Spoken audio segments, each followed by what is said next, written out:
새로운 시작.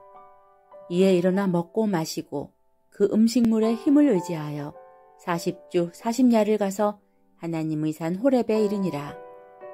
엘리야가 그곳 굴에 들어가 거기서 머물더니 여호와의 말씀이 그에게 임하여 이르시되 엘리야야 내가 어찌하여 여기 있느냐. 열왕기상 19장 8절에서 9절 말씀입니다. 우리의 생각과 하나님의 생각은 큰 차이가 있다. 내 생각과 내 길을 내려놓고 하나님의 생각과 하나님의 길을 따라가야 한다. 끝이 아니라 새로운 시작이다. 엘리야는 끝이라고 생각했지만 하나님은 새로운 시작을 하셨다.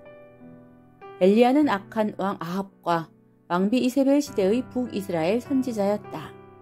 이세벨이 여호와의 선지자들을 멸할 때에 오바댜가 선지자 100명을 가지고 50명씩 굴에 숨기고 떡과 물을 먹였더라. 오바댜의 중재로 갈멜산에서 바알과 아스다롯을 섬기는 거짓 선지자들과 850대 1로 싸워 승리하였다. 엘리야가 그들에게 이르되 바알의 선지자들을 잡되 그들 중 하나도 도망하지 못하게 하라 하매 곧 잡은지라. 엘리야가 그들을 기손 시내로 내려다가 거기서 죽이니라. 엘리야의 기도로 3년 6개월 동안 내리지 않던 비가 내렸다. 이 소식을 들은 이세벨이 엘리야 지명수배령을 내렸다. 이때 엘리야는 도망하여 로뎀나무 아래에 앉아서 죽기를 구하였다. 여호와여 넉넉하오니 지금 내 생명을 거두시옵소서. 엘리야는 끝이라고 생각했지만 하나님은 새로운 시작을 하셨다. 엘리야에게 왕을 세우고 엘리야를 대신할 엘리사에게 기름을 부어 선지자로 세우고 바알에게 무릎 꿇지 아니한 7,000명의 제자들을 찾아 세우라는 미션을 주셨다. 성경에 증인들이 있다. 아브라함은 75세에 부름을 받아 100세에 아들을 얻었다. 아브라함이 그의 아들 이삭이 그에게 태어날 때에 100세라. 더 이상 자녀를 낳을 수 없다고 끝이라고 생각할 때 하나님은 아들 이삭을 주신 것이다. 모세는 80세가 되어 자신의 인생이 이렇게 끝나는 줄 알았다. 그러나 하나님은 80대 모세를 부르시어 이스라엘의 지도자로 삼으셨다. 이제 내가 너를 바로에게 보내어 너에게 내 백성 이스라엘 자손을 애굽에서 인도하여 내게 하리라. 마귀는 예수님을 십자가에 못 박아 죽이면 끝이라고 생각했다. 그러나 하나님은 예수님을 부활하게 하시어 구원의 언약을 성취하셨다.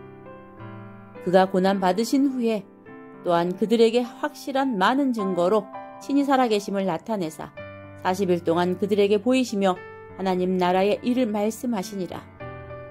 예수님을 3번 모른다고 부인한 베드로는 자신의 제자 인생이 끝났다고 생각하였다. 그러나 부활하신 예수님께서 베드로를 찾아오셔서 어린 양을 먹이라는 새로운 사명을 주셨다. 박해자 사울이 다메섹에서 영광의 빛 가운데 나타나신 예수님을 만나고 전도자 바울로 새로운 시작을 하였다. 새로운 시작을 시작해야 한다. 초대교회가 새로운 시작을 하였다. 초대교회는 어려운 상황이었다. 마가 다락방에 가지 말라는 금종령이 내렸다. 예수님을 그리스도라고 말하면 법적 구속을 당했다. 예수님을 믿으면 사회생활과 경제생활이 단절되었다. 바리새 사회와 가문에서 출교를 당했다. 그래도 복음을 전하면 사형을 시켰다. 이런 상황 속에서도 초대교회 성도들은 영원한 언약을 굳게 붙잡았다. 언약을 붙잡고 기도에 집중하였다. 여자들과 예수의 어머니 마리아와 예수의 아우들과 더불어 마음을 같이하여 오로지 기도에 힘쓰더라. 한 장소에 모여서 한 마음으로 성령 충만이라는 한 기도 제목을 붙잡고 집중 기도를 드렸다. 오순절날 그곳에 바람 같은 성령이 임하고 각 사람에게는 불 같은 성령이 임하였다. 성령의 충만함을 받고 성령의 말하게 하심을 따라 다른 언어들로 말하기를 시작하였는데 모든 응답의 문이 다 열리게 되었다. 하나님의 역사가 일어났다. 15개 나라의 전도문이 열렸다. 말씀이 성취되었다. 제자 3,000명이 일어났다. 드디어 현장이 변화되는 응답을 받게 된 것이다.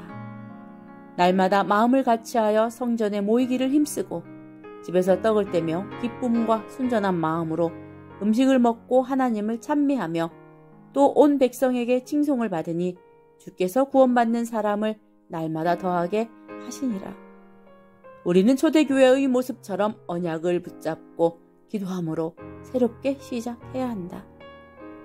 무엇을 새롭게 시작해야 하는가? 가장 먼저 영적 생활인 예배와 기도를 새롭게 시작해야 한다. 하나님이 받으시는 예배, 성령의 역사 속에서 진리의 말씀을 붙잡는 예배를 드려야 한다. 예배 때 주신 말씀을 붙잡고 오로지 기도함으로 말씀에 인도받는 신앙인이 되어야 한다. 영적인 질서를 새롭게 회복해야 한다.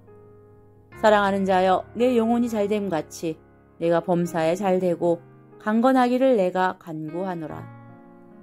은혜 받는 생활이 최우선 되어야 한다.